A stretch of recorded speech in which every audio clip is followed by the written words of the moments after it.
Sri Lanka. Welcome to the show on a brand new Friday morning. This is the first Friday of the year 2013, the 3rd of January, and it's great to be in your homes and with you today and this morning on Good Morning Sri Lanka as well. And I have here with me someone who's been missing on the show for quite some time, but he's decided to start off the new year on the right foot. Hello, Vasa. Hello, Amaya. Hello. It's nice to be with you. It's actually the first time I'm doing the show with Amaya in 2014. But nevertheless, though I've been missing, I did have the privilege of doing the first show for the year. Oh, and yes. the second show for the year. You saw him on the 1st of January. And now the third. I think I said 2013 back in the introduction.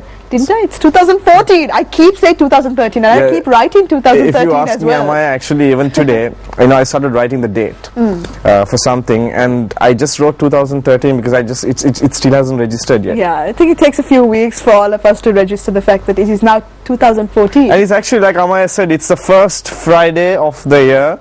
Now, usually when it's the first Friday of the year, it's one of those Fridays where you're not too sure whether you're going to party out there or not, especially after the 31st. Who, me? Party? Never. What? Exactly. So my mother Amaya, is not watching this program right now. So Amaya, tell me, how about you? Any New Year resolutions? I made New Year resolutions, I broke New Year resolutions, and it's been a fun 3 days for me. Hang on, it's only been 3 days since 2014. What have you broken so far? Yes, I decided that I'm not eating sweets, but there was leftover Christmas cake in the fridge. So there you go.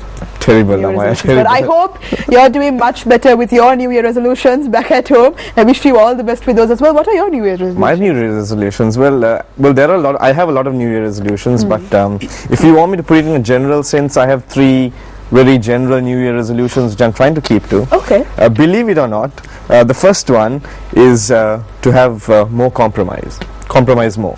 Okay. Oh wow. Yeah. That's apparently I'm not the easiest to deal with, so I need to compromise more. I've been told this several times, so I'm going to try that out this year.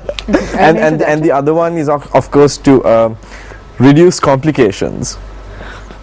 Wow, how do you come up with these things? What's up? So I'm trying to actually, continue this year without much complications in my life. And the third one. I'm scared to ask what the third is. The third one, actually the third one is the most important one. The third one, I believe, which I believe is a very, very, very important ingredient for a successful life, which is to manage expectations. Because the more you expect things, the more you are open to dissatisfaction. So I think I'm going to manage my expectations this year. That doesn't mean I'm not going to be motivated to do the things that I need to do. I was just going to say that's a very sad resolution. It's not. Manage your expectations. Well, what is that? Yeah. Well, anyway. So going back from this morning's show. I wish you all the best with that. Thank you, Amaya. Thank you. And we have a very interesting guest on our show. I want to find out what her New Year resolutions are, because she is an international star. She's an opera singer, and she is the first Sri Lankan, as a matter of fact, to sing at the Royal Opera House in England, and that was in 2006. She's a soprano, a lady with very powerful lungs, but she's someone who has a really charming personality, and I think the personality is something that's going to shine on today's show. So welcome to you. Good morning to our set, and welcome to our set, Kishani Jayasinghe. Thank you, Amaya. Good morning. Good morning. Now, Kishani, before I start with anything, before we start with anything, I have to ask you this question. Now, in Sri Lanka, we're not too familiar with opera, right? Maybe there is a small crowd who actually knows what it really means. But there is one phrase which which I keep hearing, Amaya, everywhere. I know what you're going to say. When I once did some research on it, I was told that it's something to do with opera. And that phrase is, it ain't over till the fat lady sings. It ain't over till the fat lady sings, yes. So tell us, what does that mean? It's a little bit of a cliche. This is something that they play upon when they talk about opera, because generally the norm has been, and traditionally opera singers, due to the very nature of the job, because it's a long-lasting craft. You have to be on stage for 3 hours or more. You sing continuously. You've got to be acting. You've got to be moving. And in the traditional productions, there was not so much action, shall we say, in terms of the singer. So it was all about the voice and about how they portray things vocally.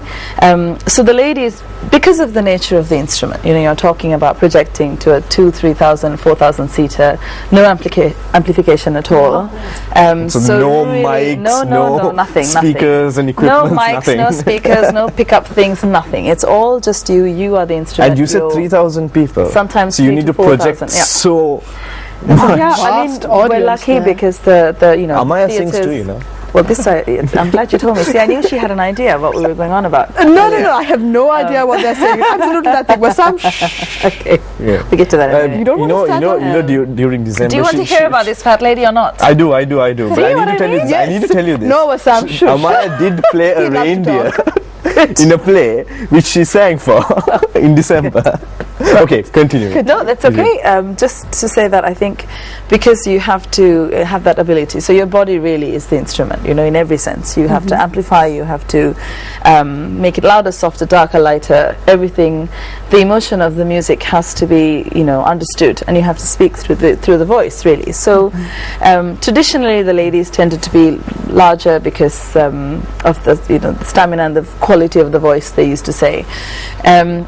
And so in older productions they used to have, at the very end they would have, as we discussed before, they would have, a rather generous sized person coming in, maybe Generous singing, sized. only because Being it would, diplomatic, are we? I am the queen of diplomacy. This you can be sure of. All right. Anyway, and so you would have that. But now, fast forward, a couple of decades, and it's completely different. Okay.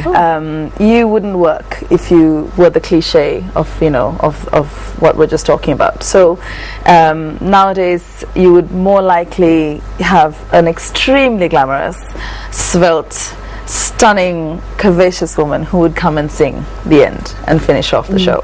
Wow. She just so it's- described herself. Oh, ladies and gentlemen. I knew All we right. got off well for a reason. That's great. Because I was Because at it one is point. true. I mean, Actually, at one glamorous point for when sure. I You should see some of the pictures. when I We'll did show do you this later. research at one point, I was under the impression that, as you put it, these generous-sized people Right. have a better vocal range than the regular-sized people. So that's myth. Well, yes and no. I mean, you need the stamina behind the instrument, but it doesn't mean you have to be larger to have it. You just have to be strong, you have to be fit. Vocal stamina generally is related and quite, tied in with physical stamina. So it's quite important. And it also has to do with the directors these days, because they want you to be a lot more physically active. So you would sometimes be expected to sing the most excruciatingly difficult, aria, long aria with lots of high notes, lots of runs, lots An of... aria is one single An piece, aria is one single piece, thank did you. not Yeah. know that. You would be expected to do that sometimes, hanging from a swing in the air whilst you're swinging or whilst you're lying Wow. down, and it's very, very active. Sometimes you have to be juggling whilst you're doing it. So And when it comes to opera, is there like a lot of dance as well? yes, more and more. You are expected in your training. You are expected to know the traditional dances anyway. So you would learn the waltz. You would learn, a lot of the, not necessarily the jive, but generally the waltz is It's used a not lot. just in- singing anymore at all, is it? It's You have to kind be of a multi-talented. 2-3. Yes, it's a bit of a 2-3 tiered profession, if you like, because you have to be an actress, because that's the story, you're telling the story. You have to be able to move, gracefully, and you have to follow direction. You have to be able to dance sometimes, now more and more. And of course you have to be able to sing, otherwise you would No, that's a given. So then that's the basic qualification. I think and then so. you add on to it. I but the think singing so. is of course the So main thing. Amaya, is it safe to say that we have a dancer and a singer here? I think we can. Opera singer.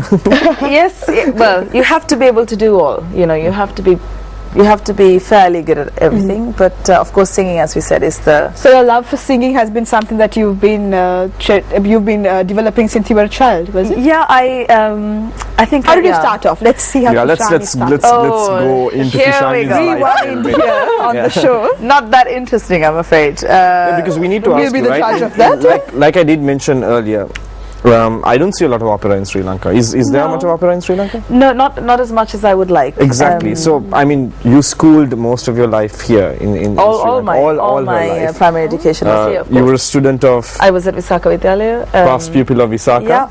Yeah, Proud head of girl, Visakhyan on please the note. set today. Head girl, Yes, past thank you. head girl of Visakha. Thank you very much. Wow. Yes, it was hard work getting there. I That tell you can do a bit of a little.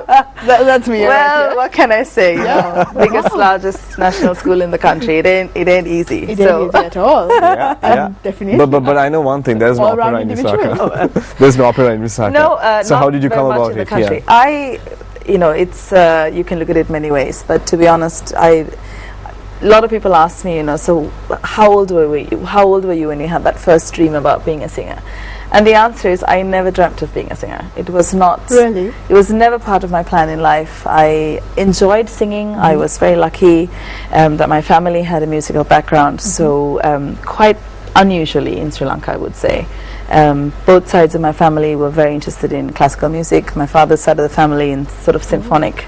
They all played in the orchestra in National Orchestra of Sri Lanka. So all those years does ago. anyone in your family sing too? Not really singers, though. I mean, I do have. That comes from more, I would say, the singing side. I would say my mom's side of the family, because they were all very interested in opera. I grew up listening to opera singers. You would not believe this. And Really? in a little tiny island, of Sri Lanka, in the middle of, the Indian Ocean, you have this. It was very unusual. Household where they play opera. Yeah, I grew up to this. Especially when I went to my grandparents' place. And my of course, maternal- when if your parents and your relatives are involved in the symphony orchestra, again exactly. you get to hear a lot of. Yeah, it I as mean, well. this is the old, the symphony orchestra of Sri Lanka, when back in the day. Can opera be called a genre?